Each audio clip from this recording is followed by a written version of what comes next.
27শে জুলাই থেকে একেবারে টানা ইলেকশন পর্যন্ত ভাষার ওপর সন্ত্রাস, বাংলা ভাষার ওপর সন্ত্রাস মানছি না, মানব না। ভাষা আন্দোলন শুরু হলো। আমরা মরনে কে লিয়ে তৈয়ার হ্যাঁ, কিন্তু আমি বাংলা ভাষার ওপর বা যে কোনো ভাষার ওপর অসম্মান বা অপমান মানব না। আপনারা পাক অধিকৃত কাশ্মীর দখল করতে পারলেন না, এতগুলো রক্তের বিনিময়েও।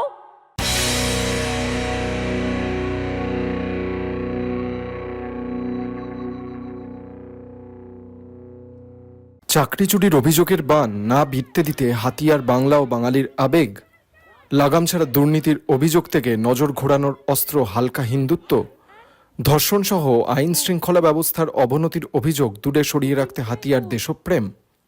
সোমবার ধর্মতলায় 21শে জুলাইয়ের সমাবেশ থেকে মমতা ও অভিষেক বন্দ্যোপাধ্যায় যে কায়দায় বার্তা দিলেন, তাতে 2026 সালের বিধানসভা নির্বাচনে তৃণমূল কংগ্রেসের কৌশল সেই রকমই হবে বলে মনে হচ্ছে। দুজনে মিলে প্রায় 1.5 ঘন্টা ভাষণ দেন। তার বেশিরভাগ সময়টাই বাংলা এবং বাঙালির অস্মিতা নিয়ে কথা বলে গেলেন মমতা এবং অভিষেক। তা থেকেই স্পষ্ট বোঝা যাচ্ছে, যত না বেশি নিজেদের পারফরমেন্সের ওপর ভিত্তি করে 2026 সালের ভোটের ময়দানে নামছে তৃণমূল, তার থেকে বেশি আবেগের উপরে ভরসা করছে। আর আবেগ দিয়ে কিভাবে মানুষের মন জিততে হয় সেটা পশ্চিমবঙ্গের রাজনীতিতে এই মুহূর্তে মমতা বন্দ্যোপাধ্যায়ের থেকে ভালো কেউই জানেন না। সোমবার শহীদ দিবসের মঞ্চ থেকে প্রাথমিকভাবে নিজের সরকারের 14 বছরের রিপোর্ট কার্ড পেশ করেন মুখ্যমন্ত্রী, কিন্তু সেটার জন্য একেবারে খুব কম সময় ব্যয় করেন। দ্রুত বাংলা এবং বাঙালির আবেগের উপরে ফোকাস করতে শুরু করেন। বাংলার অপমান মানছি না, মানব না। বাংলা ভাষার অসম্মান মানছি না, মানব না।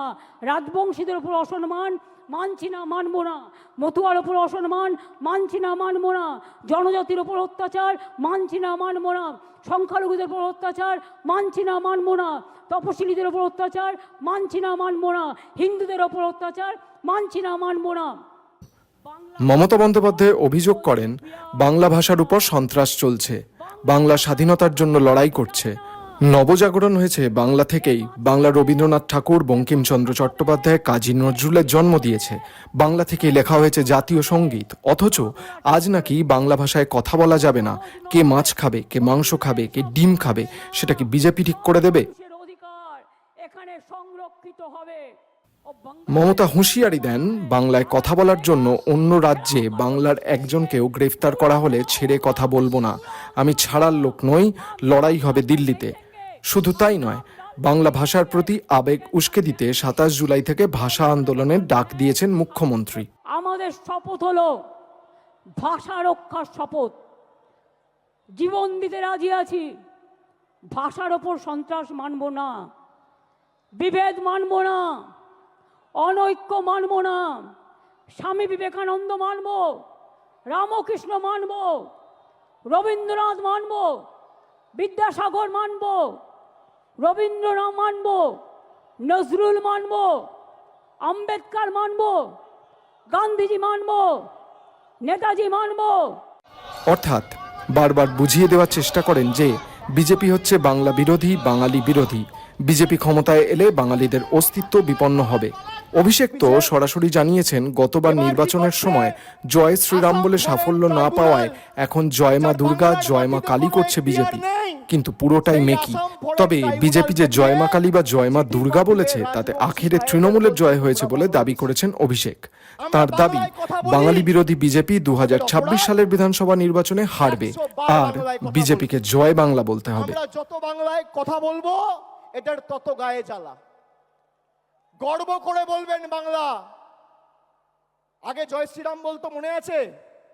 ঠেলায় না পড়লে বেড়াল গাছে ওঠে না। এখন বলছে জয় মা কালী, এখন বলছে জয় মা দুর্গা। আর আজকে আমার নাম দিয়ে লিখে রাখুন, 21শে জুলাই 2025। আমি বলছি 26-এর পর জয় বাংলা বলাবো। না বলাতে পারলে আমাদের ক্ষমতা নেই।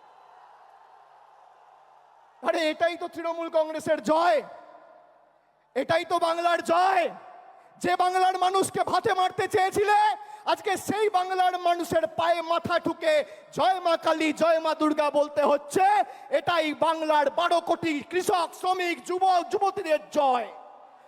তপশিলীর জয়, আদিবাসীর জয়, জনজাতির জয়, কৃষকের জয়, শ্রমিকের জয়, বাংলার কৃষ্টির জয়, ঐতিহ্যের জয়, সংস্কৃতির জয়।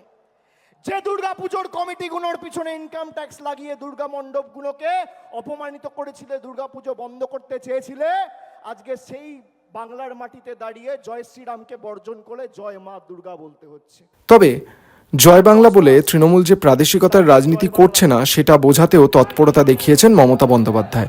সাধারণত বিজেপি নেতারা বিরোধী নেতাদের দেশবিরোধী তকমা চাপিয়ে দেন, নিজেদের দেশভক্ত হিসেবে তুলে ধরার চেষ্টা করেন। রাজনৈতিক মহলের ধারণা অপারেশন সিঁদুরকে সামনে রেখে ভোটের প্রচার চালাতে পারে বিজেপি, কিন্তু 2026 সালের পশ্চিমবঙ্গ বিধানসভা নির্বাচনে বিজেপি যাতে সেই ডিভিডেন্ড না পায় তা নিশ্চিত করতে বারবার দেশপ্রেমের ওপরে জোর দিয়েছেন মমতা। এমনকি অপারেশন সিঁদুরে ভারতীয় জওয়ানরা এত বীরত্ব দেখানোর পরও কেন কেন্দ্রের বিজেপি সরকার পিওকে বা পাক অধিকৃত কাশ্মীর দখল করতে দিল না সেই প্রশ্নও তুলেছেন। আমি বিতান অধিকারীর বাবা এবং মা, তারই মধ্যে আজ পহেলগাঁও হামলার পরে শহীদ জওয়ান ঝন্টু আলী শেখের বাবা আসেন শহীদ দিবসের মঞ্চে। সব মিলিয়ে মমতা বোঝানোর চেষ্টা করেছেন যে জওয়ানদের তিনি শ্রদ্ধা করেন, কিন্তু বিজেপি সরকারের দেশপ্রেম আসলে লোক দেখানো, আর কেন্দ্রীয় সরকারের বিরোধিতা করা মানে দেশের বিরোধিতা করা নয়, দেশের জওয়ানদের বিরোধিতা করা নয়। সহকর্মীদের পক্ষ থেকে আমরা এই দুটো পরিবারকে আমাদের সামান্য দলীয় কর্মীদের 1 টাকা করে দেওয়া, আমরা 1 লক্ষ টাকা করে এই দুটো পরিবারের হাতে আমরা 21শে জুলাই আমরা তাদের পরিবারের হাতে তুলে দিচ্ছি। সেই সঙ্গে শহীদ সমাবেশের মঞ্চ থেকে আরও একটি গুরুত্বপূর্ণ বার্তা দিয়েছেন মমতা বন্দ্যোপাধ্যায়। বিজেপি হামেশাই অভিযোগ তোলে যে মুসলিমদের তোষামত করে তৃণমূল কংগ্রেস সরকার। শুভেন্দু অধিকারীদের মতো নেতারা তো চরম উগ্র হিন্দুত্ববাদের প্রচার করছেন, মুসলিম ভোটারদের বাদ দিয়ে হিন্দুদের ভোট একজোট করার চেষ্টা করছেন। বিজেপির সেই প্রচার কৌশলে ধাক্কা দিতে মমতা বন্দ্যোপাধ্যায় স্মরণ করে দিয়েছেন যে দীঘার জগন্নাথ মন্দির তৈরি করেছেন তাঁরা, দুর্গা অঙ্গনও তৈরি করে দেবেন। এমনকি বিজেপির প্রচার ঠেকাতে মমতা অভিযোগ করেছেন বিজেপি শাসিত অসমে কালী ঠাকুরের মন্দির ভেঙে দেওয়া হয়েছে, কিন্তু বাংলায় সর্বধর্মের মানুষ শান্তিপূর্ণভাবে বসবাস করেন বলে তুলে ধরার চেষ্টা করেছেন মুখ্যমন্ত্রী। তাকে কি করে আপনারা ইনট্যাঞ্জেবল হেরিটেজ পেয়েছে জেনে রাখুন। জগন্নাথ ধাম যেমন করে দিয়েছি, আগামী দিন ওই জগন্নাথ ধামের অনুকরণে একটা দুর্গা অঙ্গন আমি বাংলায় করে দেব। তার কারণ সারা বছর যাতে মানুষ চিনতে পারে, আসতে পারে, দেখতে পারে। আগে কলকাতা কি ছিল, আজকে কি হয়েছে? আগে বাংলা কি ছিল, আজকে কি হয়েছে? মানুষ ভালো আছে আর ওদের হিংসা হচ্ছে, মানুষ ভালো আছে আর ওরা জ্বলছে। বলো তুমি জ্বলে যাও আর লুচির মতো ফুলে যাও, কিছু যায় আসে না। মুখ্যমন্ত্রীর সেই 3 কৌশলের পিছনে যথেষ্ট ভাবনা চিন্তাই আছে, কারণ একের পর এক নিয়োগের ক্ষেত্রে দুর্নীতির অভিযোগে চরম অস্বস্তিতে পড়েছে তৃণমূল সরকার। 2016 সালের এসএসসি নিয়োগে দুর্নীতিতে প্রায় 26,000 জনের চাকরি বাতিল হয়ে গিয়েছে। পিএসসি প্রাথমিক শিক্ষকদের চাকরিতেও দুর্নীতির ভুরি ভুরি অভিযোগ ওঠে। ফলে মুখে বেকারত্ব কমিয়ে দেওয়ার দাবি করলেও তৃণমূলও ভালোভাবে জানে যে নিয়োগ দুর্নীতি নিয়ে যথেষ্টই ক্ষোভ আছে। আবার আরজিকর মেডিকেল কলেজ ও হাসপাতালে তরুণী চিকিৎসকের ধর্ষণ, কসবার কলেজে ছাত্রীর ধর্ষণ সহ রাজ্যের বিভিন্ন প্রান্তে ধর্ষণের ঘটনা, বোমাবাজির মতো ঘটনায় প্রশ্নের মুখে পড়েছে আইন শৃঙ্খলা পরিস্থিতি। কিছু ঘটলে আমরা নিজেরা কখনো এগুলোকে প্রোটেকশন দিইনি, কিন্তু বিজেপি নেতা বলতে পারেন, বসুন, বিজেপি নেতারা বলতে পারেন, যারা বলে গেলেন বলতে পারেন উড়িষ্যায় ছাত্রী সম্মান রক্ষা করতে গিয়ে যখন দৌড়াচ্ছিল তাকে জ্বলন্ত রাস্তায় পুড়িয়ে দিয়েছেন, পুড়িয়ে মেরেছেন। উত্তর দেবেন, উত্তর চাই, উত্তর দিতে হবে, উত্তর দিতে হবে। সেই পরিস্থিতিতে কন্যাশ্রী, রূপশ্রীর মতো বিভিন্ন সামাজিক প্রকল্পে যে শুধু কাজ হবে না তা বুঝতে পেরেই আবেগকে হাতিয়ার করছে তৃণমূল। শুরু করে জলপাইগুড়ি থেকে শুরু করে আলিপুরদুয়ার থেকে শুরু করে উত্তর 24 পরগনা থেকে শুরু করে দক্ষিণ 24 পরগনা থেকে শুরু করে বীরভূম থেকে শুরু করে সবাইকে জেলে ভরে দিচ্ছেন। আগামী দিন মানুষ যখন গণতন্ত্রের রায়ে আপনাদের জেলে ভরবে তখন কি খাবেন এখন থেকে ঠিক করে রাখবেন।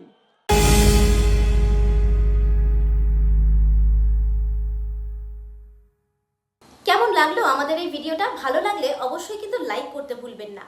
রোজকার নানা রকমের খবর, সেলিব্রিটিদের আপডেট, সঙ্গে নানা অজানা কাহিনী, জ্যোতিষশাস্ত্র, এমনকি স্বাস্থ্য সংক্রান্ত টিপস সমস্ত কিছুই পাবেন আমাদের এই ইউটিউব চ্যানেল দেশ দ্য সার্চে। সঙ্গে কিন্তু সাবস্ক্রাইবও করে রাখুন। আরও পরবর্তী ভিডিও দেখার জন্য বেল আইকনেও ক্লিক করতে ভুলবেন না। সবাই ভালো থাকবেন। এখন এই পর্যন্তই, দেখা হবে পরবর্তী ভিডিওতে। নমস্কার।